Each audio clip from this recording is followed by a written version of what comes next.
Okay, I forgot to mention something actually, which I think is probably quite important with doing the clocks. What I did is I managed to buy the loom with basically the bulbs, you know, all the bulbs on the back, just the loom off a written off bike. The clocks were mashed, I think. But the guy sold me the loom, which obviously you get this plug, which is a multi-lock, which I've also got on my Triumph forum thing. You can see that. So basically, you get all the wires, you know, and you can just cut it, maybe, you know, snip it off here somewhere, and then you can solder the new wires from the new clocks. So I soldered and just used heat shrink tubing. Made a really neat job in there, which will be actually in the headlight, obviously. I don't really want to take the headlight off to show you. There's nothing to see. It's just that plug with the two sets of cables from the clocks up here. So that made it really easy. I did actually buy this plug.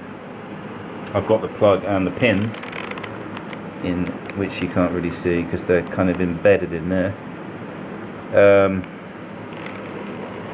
I've actually got that plug brand new with the pins, but I haven't got the crimping tool to crimp those tiny little pins, and so I just went and bought one of these. I got it for £10, which really is very cheap, you know, considering what the amount of work it saved. So if you can't get the crimping tool, if you look on my on the Triumph forum, you can see my link to these plugs if you want to do this yourself, and if you're good at crimping and you've got the crimping tools.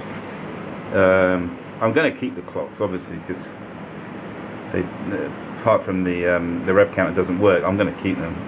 Probably, you know, if I ever sell the bike, it will go with that, but I don't even know if I'm ever going to sell it. It's such a good little bike. It's such fun to ride.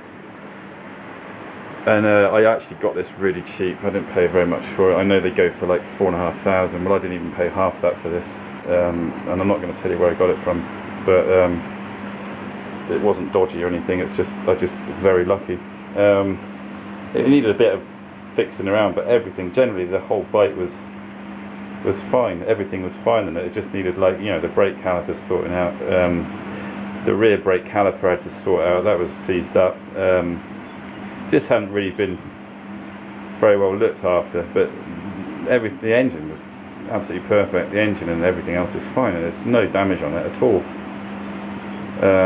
There's a few scratches on the tank. I don't know if you can see those, kind of there and whatever, but do you know what, that doesn't bother me one little bit. I mean, it's a great thing about this bike is I can ride it and do what I like on it without worrying about the value of it going down, because it's not an immaculate one, it's just a very good one, and you can ride it, which is what these things are meant for. So there we go.